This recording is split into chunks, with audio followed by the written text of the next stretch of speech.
Je disais donc que nous sommes tous le théâtre d'une guerre entre deux autorités, l'ego, le moi, le principe, si vous voulez, de la conservation de l'individu, et le besoin, la possibilité de voir clair jusqu'à contredire les intérêts du moi. Il s'agit pour parvenir à donner l'autorité à cet élément nouveau qui représente notre hominisation, ce qu'il y a de spécifique dans l'être humain. Il s'agit de parvenir à travailler psychiquement de manière désintéressée, sans la moindre des injonctions, des indications de l'ego. Les anciens, et je dis, ont représenté ici les deux pôles de l'individu qui sont en état d'opposition de telle façon qu'on peut parler d'une situation inversement proportionnelle quand celui-ci régit le besoin de voir clair s'éclipse, disparaît ou ne se développe pas. Eh bien, nous sommes là en face de deux éléments qui nous régissent et ils ont très justement parlé de deux maîtres ou de deux rois qui se font la guerre. J'ai représenté la situation, pourrait-on dire, de départ de l'homme qui est appelé à s'avérer homme, à s'hominiser, mais c'est la situation qui est aussi celle de l'individu qui n'a pas donné suite à son besoin de voir clair, la situation qu'on peut appeler chez l'adulte de défaite. C'est l'ego qui l'a emporté. En croquis 3, nous avons la situation extrême, contraire, la situation où le besoin de voir clair s'est à ce point développé que des éléments venus du cosmos, du tout, du donné universel, viennent l'alimenter et le faire grandir. On pourrait représenter, au lieu ici d'oiseaux, puisqu'il s'agit d'éléments nourriciers qui déterminent la croissance du psychisme, on pourrait représenter du pain, et alors vous voyez le rapport de pain qui descend du ciel, c'est pareil.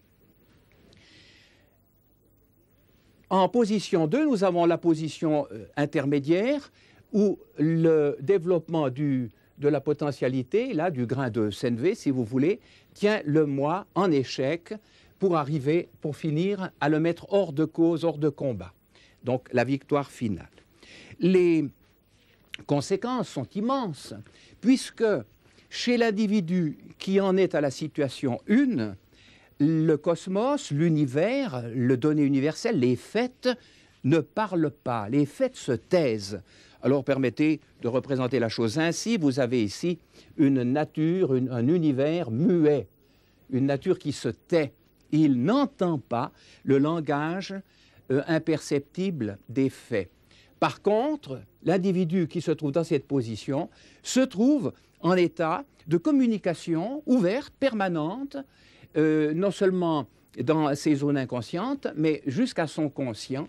Les éléments, les informations de l'univers, du donné universel, viennent à lui. Donc, situation, on peut dire, comme le jour et la nuit sont opposés. C'est la raison pour laquelle on a parlé de lumière ici, et de lumière créée par la vie, par le phénomène, les activités vivantes, alors que l'individu qui se trouve ici au point 1, c'est-à-dire en état de défaite, se trouve en dehors du phénomène créateur. Il est dehors, jeté dehors, si vous voulez reprendre certaines expressions, par opposition à celui qui a été reçu dedans, qui est entré dans le phénomène créateur. Or, il faut l'ajouter, ce que nous découvrons là, tout simplement par notre observation des faits, eh bien, les anciens l'avaient découvert. Et au début de notre ère, on a tout un enseignement sur lequel nous allons nous pencher, qui confirme tout cela, un enseignement qui présentait, au fond, ce passage de la situation 1 à la situation finale 3, à la victoire finale, comme un passage d'une rive vers une autre rive. Il s'agit donc de traverser une zone difficile, si vous voulez, à traverser. Pourquoi? Parce qu'elle est dans un état encore d'indétermination. C'est la situation, l'horizontale, où le moi est tenu en échec, mais enfin, il revient à l'assaut, n'est-ce pas? L'objectivité est momentanée, elle disparaît. L'individu qui passe d'une rive à l'autre, au fond, se trouve dans un état de pesanteur, il coule, il a besoin d'une barque parce que son ego le tire au fond.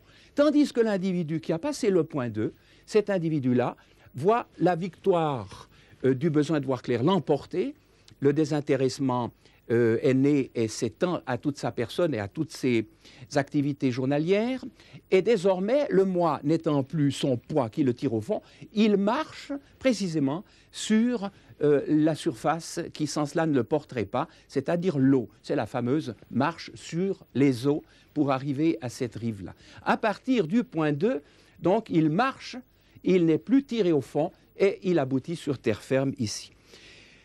Tout ceci, nous l'avons dit, peut se représenter encore par le passage, car c'est bien de cela qu'il s'agit, par le passage, nous l'avons vu, d'une façon de penser, de juger, qui est partiale, parce que l'individu, au fond, est intéressé aux éléments qui entrent dans le jugement, il y est personnellement intéressé.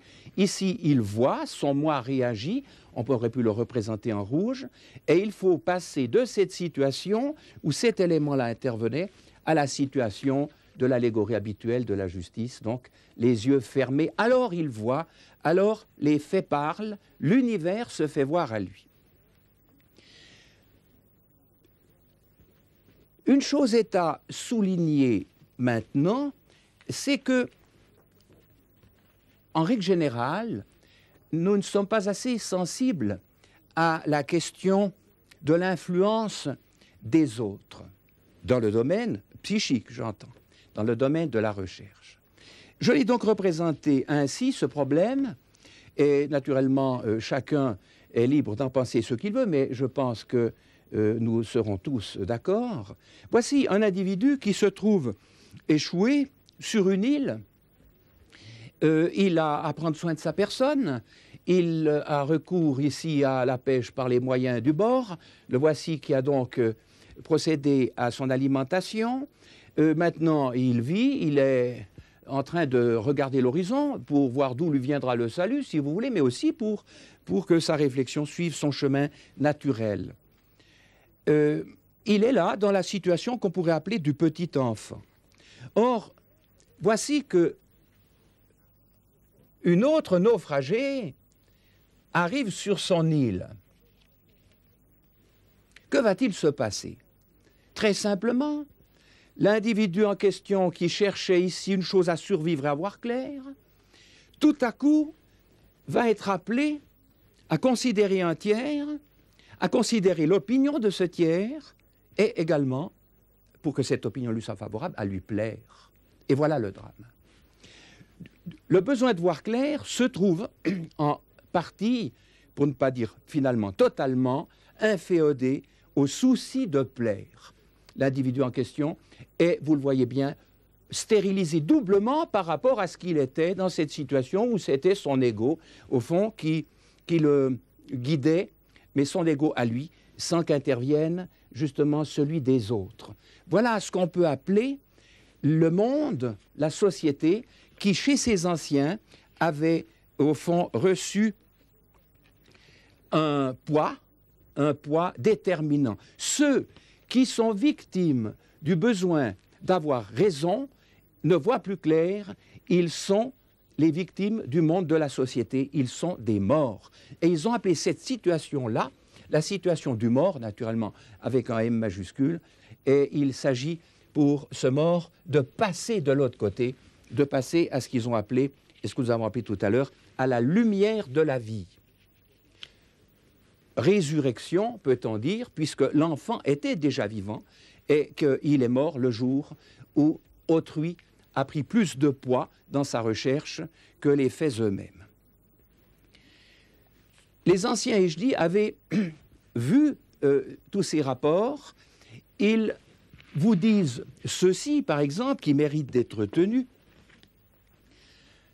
À propos de l'œil, allume-t-on une lampe que voici, le besoin de voir clair, pour la mettre sous la table, ou au contraire, pour la mettre sur la table, c'est-à-dire sur le chandelier. Tout est là.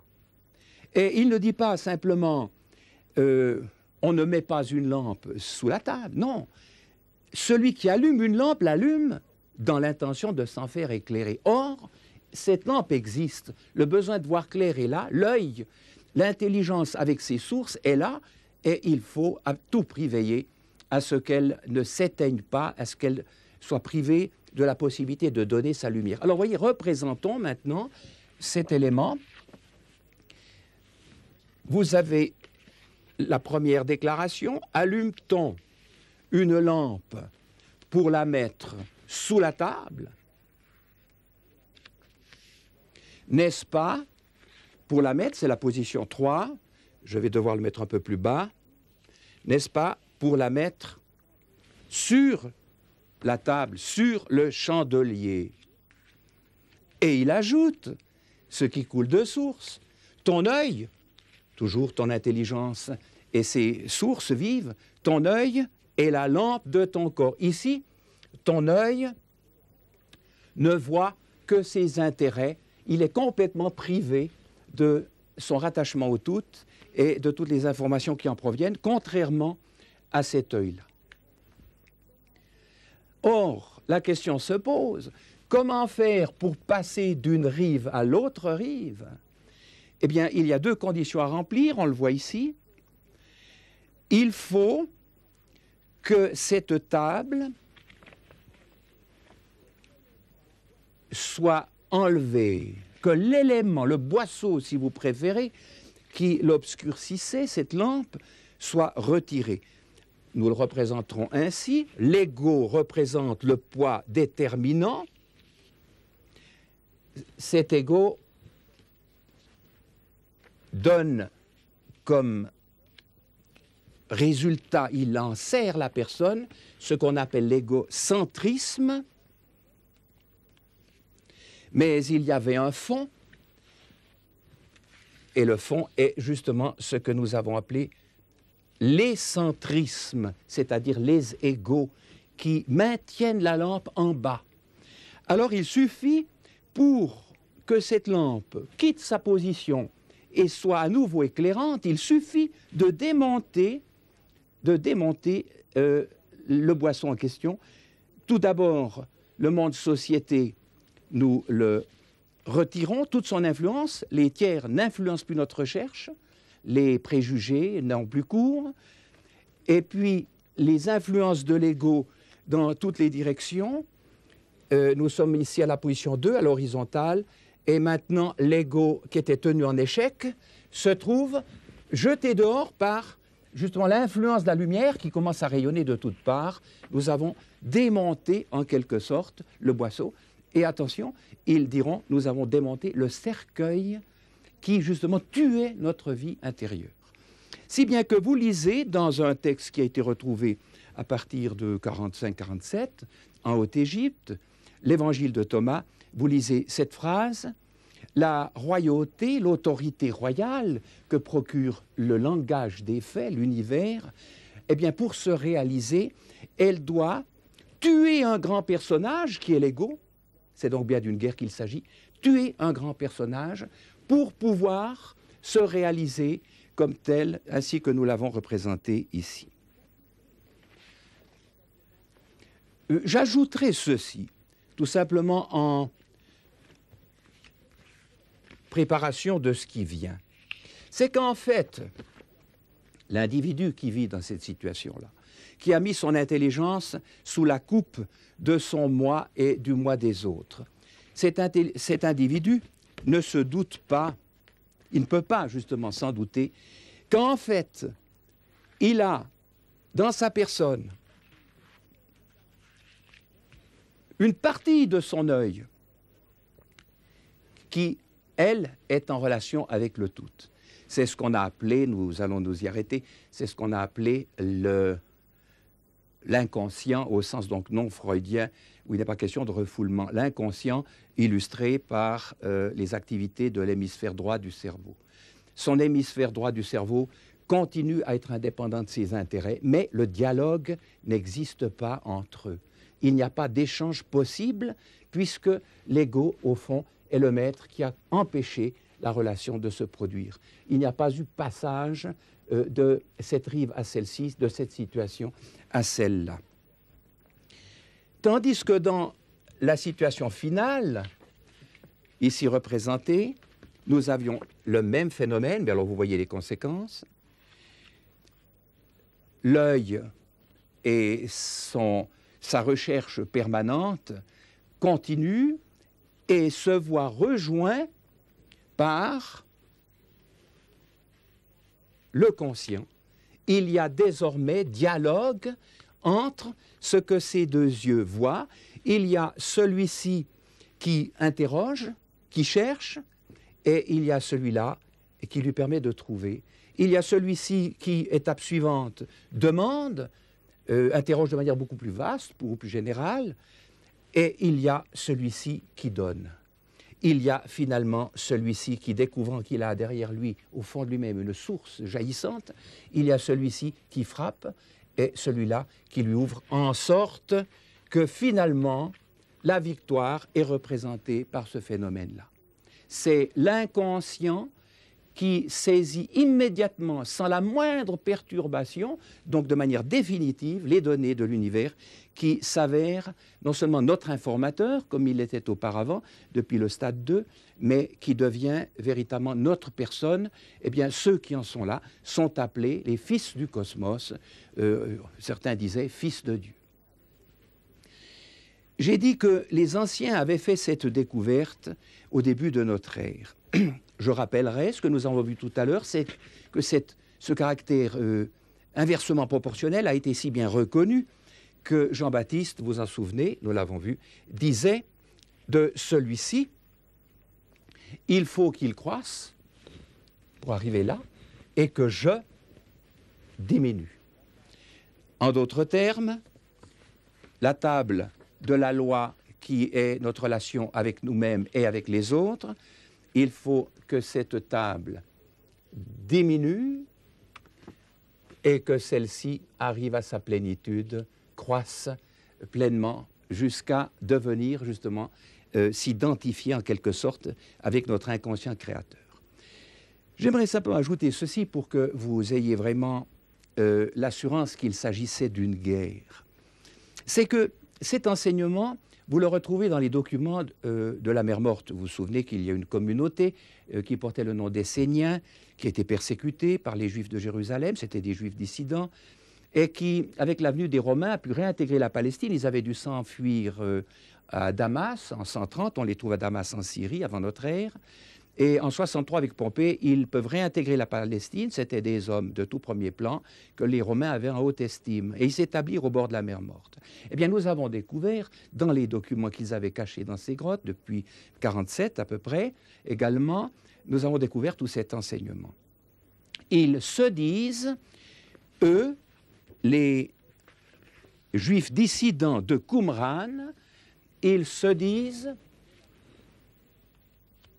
les fils de la lumière, par opposition aux autres Juifs de Jérusalem qu'ils qualifient de païens, qui n'ont jamais connu Dieu. Nous aurons l'occasion de nous y arrêter. Ils réclamaient une étude complète du phénomène humain sur la base de la loi de Moïse. Or, en effet, les Juifs de Jérusalem, la tradition juive de Jérusalem, était justement du niveau de la relation avec les autres, d'où le nationalisme qui l'a caractérisé, d'où sa qualification de monde, le monde cadavre qui n'arrive pas à la vie, à la lumière, alors qu'eux-mêmes, ayant rompu cette relation déterminante avec les tiers, eux-mêmes, ayant retrouvé la voie ascendante, prétendent qu'ils annoncent par leur existence même la fin du temps des nations. Donc des nationalismes, c'est maintenant l'individu qui devient une valeur, une source de lumière, non seulement pour lui, mais pour les autres, et toutes les frontières, toutes les limitations tombent par cela même. Or, les Juifs de Qumran, c'est cette localité au bord de la mer Morte où ils se sont réfugiés, les Juifs de Qumran, les Esséniens, qualifiaient ceux de Jérusalem de fils des ténèbres. Et ils s'appelaient eux-mêmes fils de la lumière. Et ils parlaient, il y a un document, un rouleau trouvé dans ces grottes, qui s'intitule « La guerre des fils de la lumière contre les fils des ténèbres ». On a donc parfaitement vérifié ce que nous disions. Il s'agissait d'une guerre en nous qui a naturellement ses répercussions à l'extérieur. Et alors, évidemment, ne peut remporter la victoire que celui qui est capable, qui est en mesure de supporter les conséquences extérieures.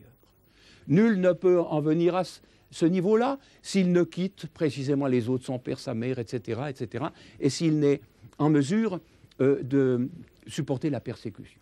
Celui qui craint pour ses biens, pour sa vie, est inapte, indigne de parvenir à ce niveau-là. Vous voyez qu'il y avait là, dans cette conception des choses, un absolu, un absolutisme aussi qui correspond simplement aux données du problème.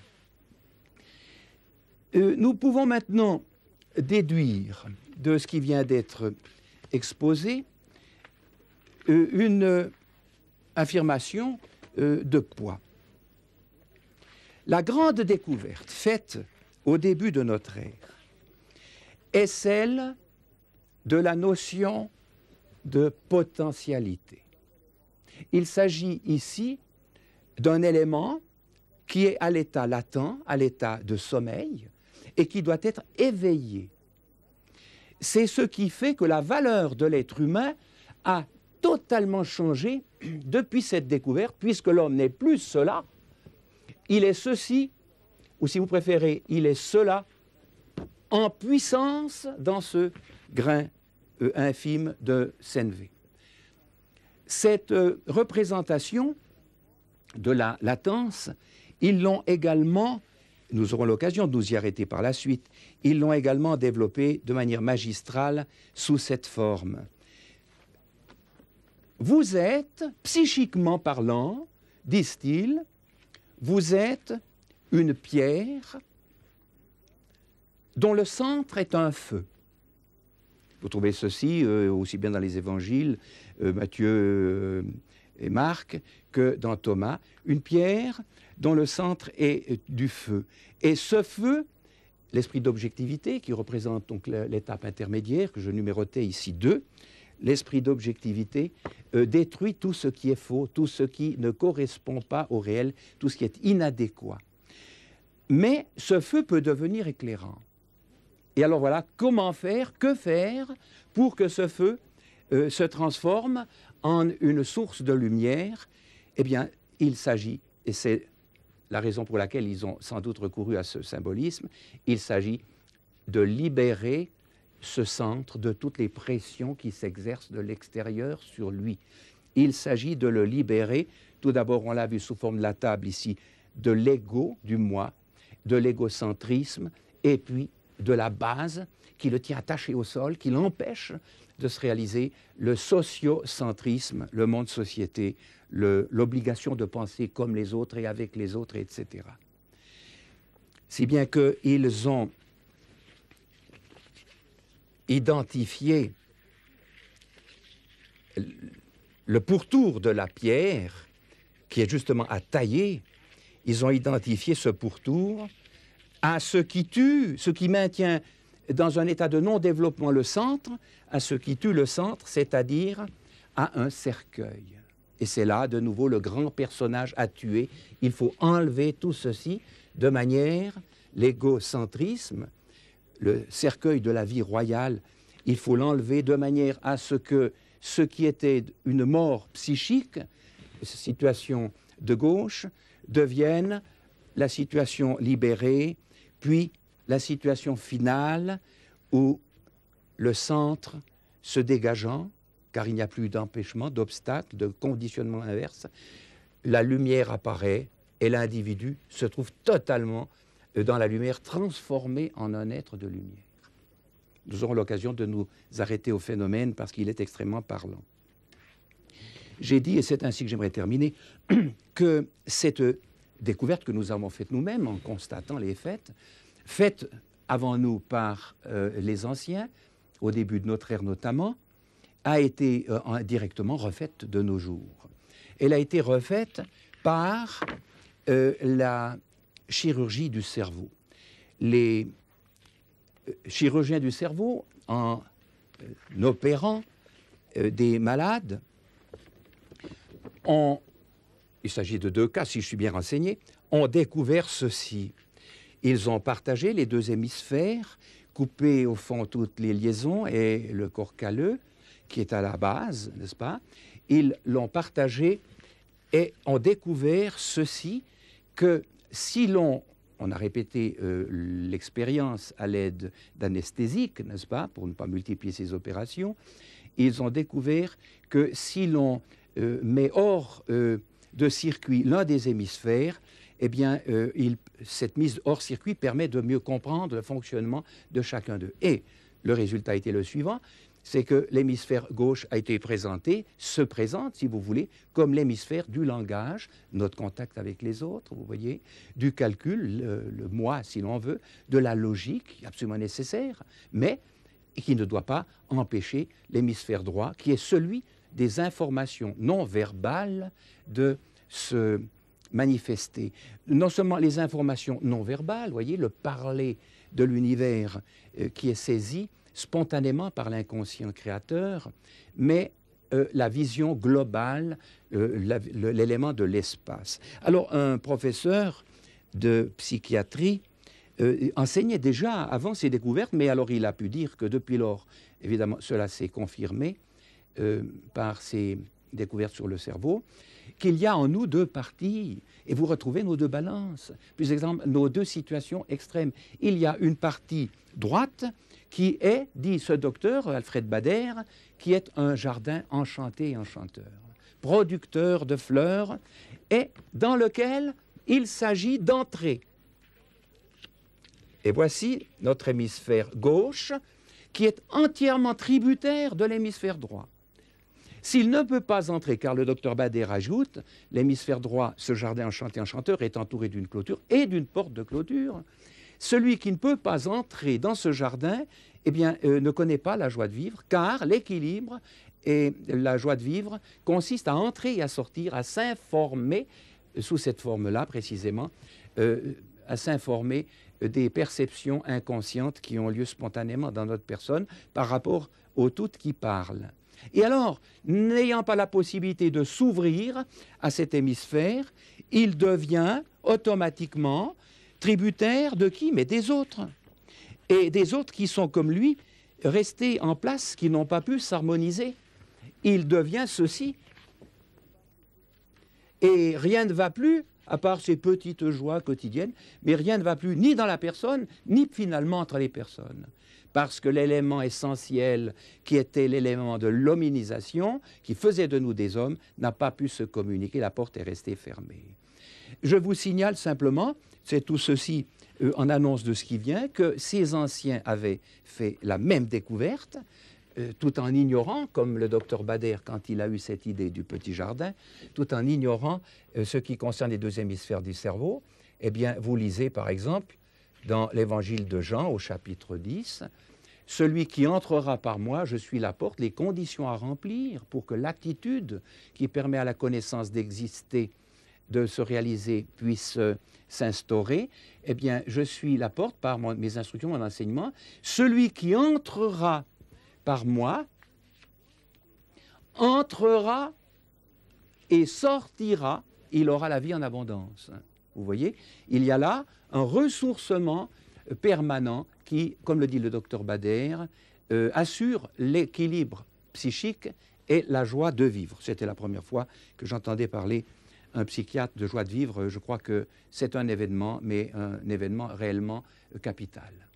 Cette porte, disons-le en passant, pourrait s'ouvrir à l'extérieur parce que plus on veut l'ouvrir, plus on pousse contre elle, plus elle se ferme. Il y a une douceur réalisée parce que c'est là qu'est le maître. Et ici, c'est son serviteur, celui qui est réellement tributaire des informations qui viennent d'au-delà de lui tout en venant dans sa personne. Je termine. Le jardin enchanté et enchanteur du docteur Bader a été représenté par la suite par un autre professeur, par l'hémisphère droit, le jardin devenu l'hémisphère de la synthèse, la pensée globale, on avait déjà l'espace ici, puis l'hémisphère qui en dépend, mais qui lui est nécessaire, l'hémisphère de l'analyse, de la pensée linéaire.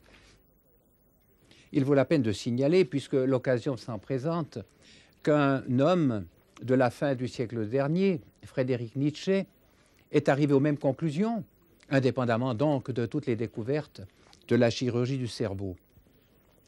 Il écrit dans son Ainsi parlait Zarathustra que un jour il vit un serpent et qu'il se dit en lui-même, tiens, voilà le symbole d'une partie de mon être.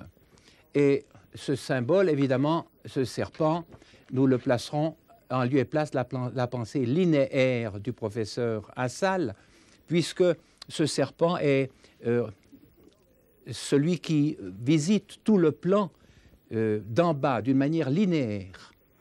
Il ajoute, Friedrich Nietzsche, qu'un autre jour, il vit un aigle qui volait, décrivait de larges cercles, et il se dit, mais il y a aussi dans cet aigle quelque chose de ma personne. Le survol de l'aigle, eh bien, correspond, on peut dire, mot pour mot, à la pensée dite globale des neurochirurgiens et des neuropsychologues. Voici les deux animaux dont Nietzsche a fait ses symboles. Mais, plus curieux encore, Nietzsche n'en reste pas là.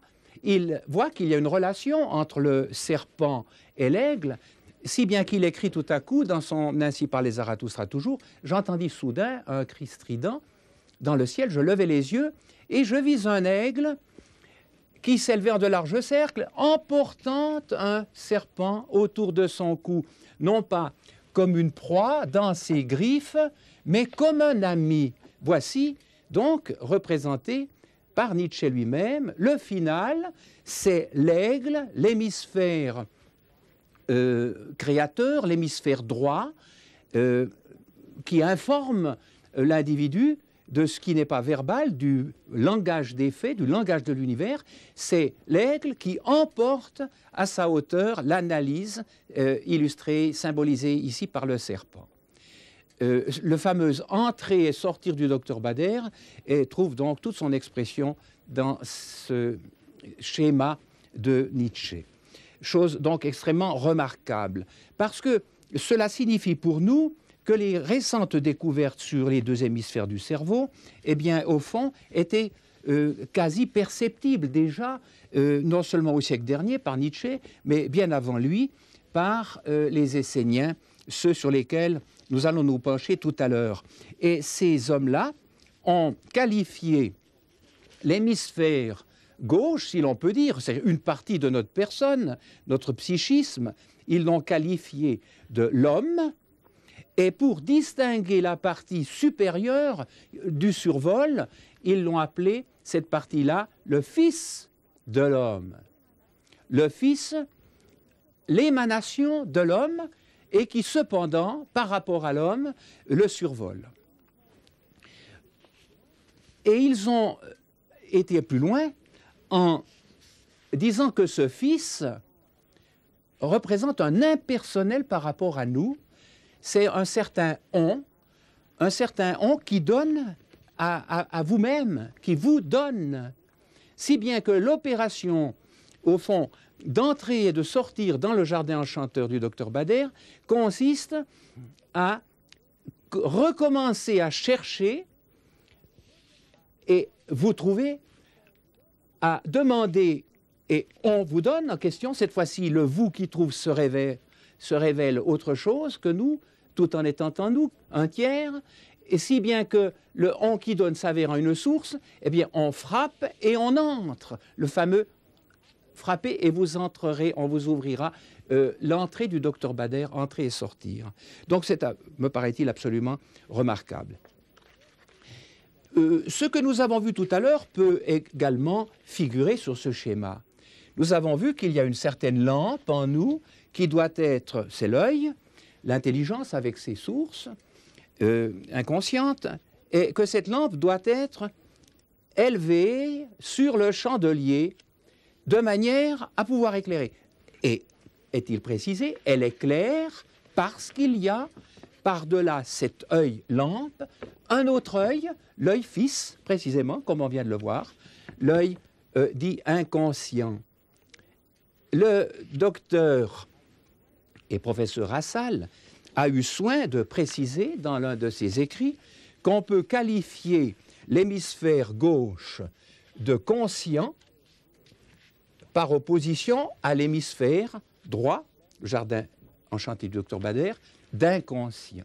Et désormais, il y a un dialogue entre ces deux visions, la vision justement globale qui informe celui qui ne disposerait sans cela que d'une vision ponctuelle, très restreinte, très limitée. Voilà le phénomène vivant, voilà la réalisation de l'homme tel que nous l'avons représenté ici. Je terminerai en ajoutant ceci.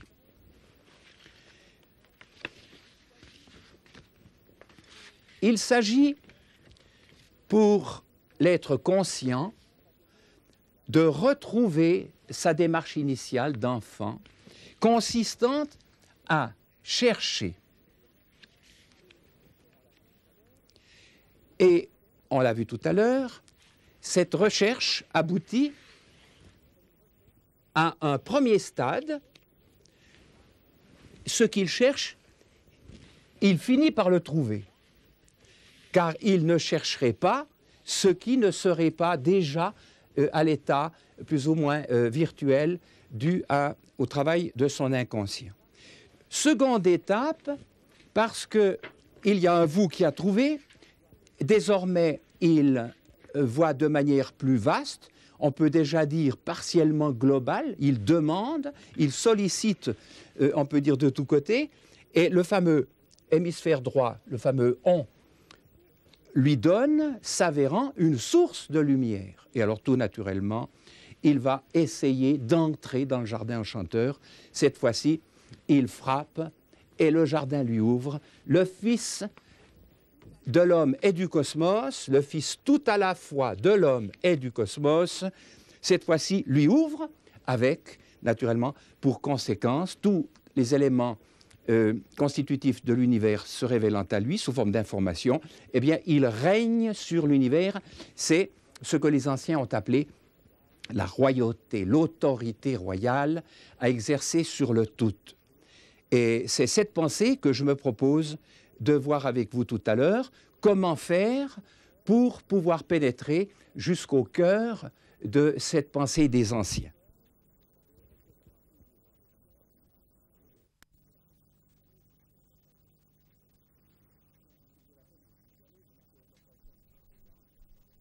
Il vaut la peine de signaler, puisque l'occasion s'en présente, qu'un homme de la fin du siècle dernier, Friedrich Nietzsche, est arrivé aux mêmes conclusions, indépendamment donc de toutes les découvertes de la chirurgie du cerveau. Il écrit dans son Ainsi parlait Zarathustra qu'un jour il vit un serpent et qu'il se dit en lui-même « Tiens, voilà le symbole d'une partie de mon être ». Et ce symbole, évidemment, ce serpent, nous le placerons en lieu et place de la pensée linéaire du professeur Assal, puisque ce serpent est celui qui visite tout le plan d'en bas d'une manière linéaire. Il ajoute, Friedrich Nietzsche, qu'un autre jour, il vit un aigle qui volait, décrivait de larges cercles, et il se dit, mais il y a aussi dans cet aigle quelque chose de ma personne. Le survol de l'aigle, eh bien, correspond, on peut dire, mot pour mot, à la pensée dite globale des neurochirurgiens et des neuropsychologues. Voici les deux animaux dont Nietzsche a fait ses symboles. Mais, plus curieux encore, Nietzsche n'en reste pas là. il voit qu'il y a une relation entre le serpent et l'aigle, si bien qu'il écrit tout à coup dans son Ainsi parlait Zarathustra toujours, j'entendis soudain un cri strident dans le ciel, je levai les yeux et je vis un aigle qui s'élevait en de larges cercles, emportant un serpent autour de son cou, non pas comme une proie dans ses griffes, mais comme un ami. Voici donc représenté par Nietzsche lui-même. Le final, c'est l'aigle, l'hémisphère créateur, l'hémisphère droit, qui informe l'individu de ce qui n'est pas verbal, du langage des faits, du langage de l'univers.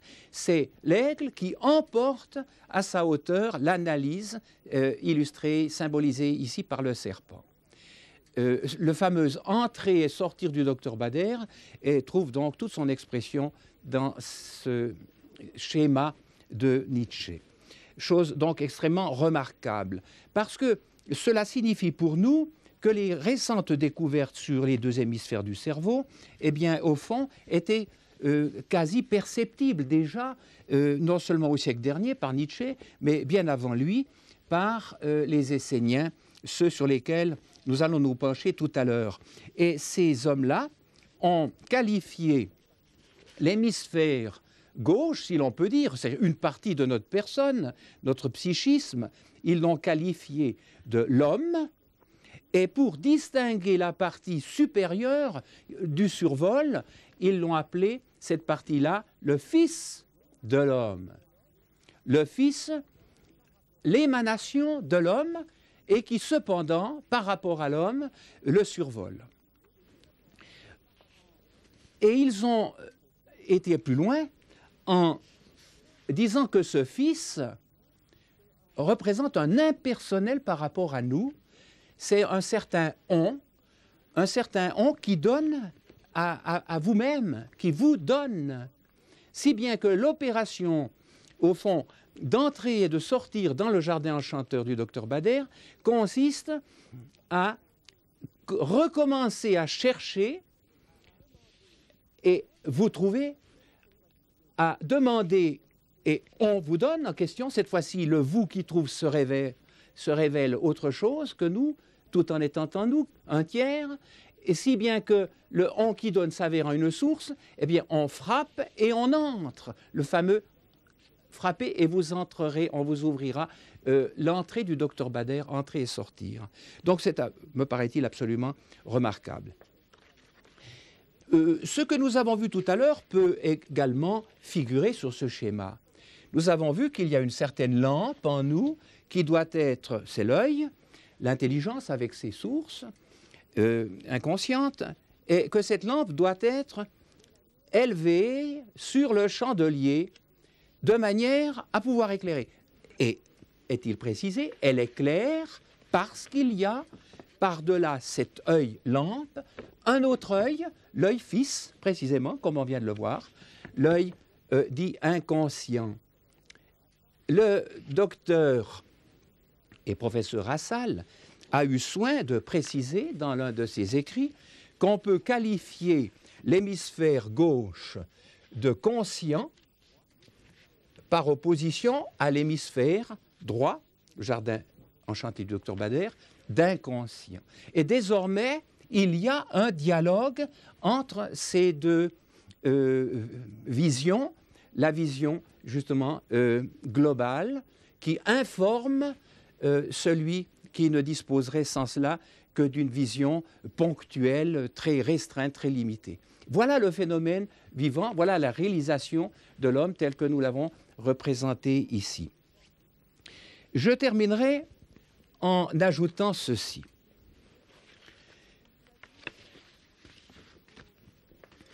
Il s'agit, pour l'être conscient, de retrouver sa démarche initiale d'enfant, consistante à chercher. Et, on l'a vu tout à l'heure, cette recherche aboutit à un premier stade.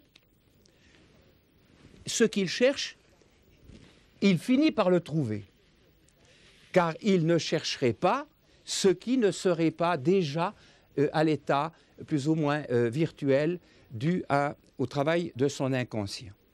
Seconde étape, parce qu'il y a un vous qui a trouvé, désormais il voit de manière plus vaste, on peut déjà dire partiellement globale, il demande, il sollicite, on peut dire de tous côtés, et le fameux hémisphère droit, le fameux on, lui donne, s'avérant, une source de lumière. Et alors tout naturellement, il va essayer d'entrer dans le jardin enchanteur. Cette fois-ci, il frappe et le jardin lui ouvre. Le Fils de l'homme et du cosmos, le Fils tout à la fois de l'homme et du cosmos, cette fois-ci lui ouvre avec, naturellement, pour conséquence, tous les éléments constitutifs de l'univers se révélant à lui sous forme d'information, eh bien, il règne sur l'univers. C'est ce que les anciens ont appelé la royauté, l'autorité royale à exercer sur le tout. Et c'est cette pensée que je me propose de voir avec vous tout à l'heure, comment faire pour pouvoir pénétrer jusqu'au cœur de cette pensée des anciens.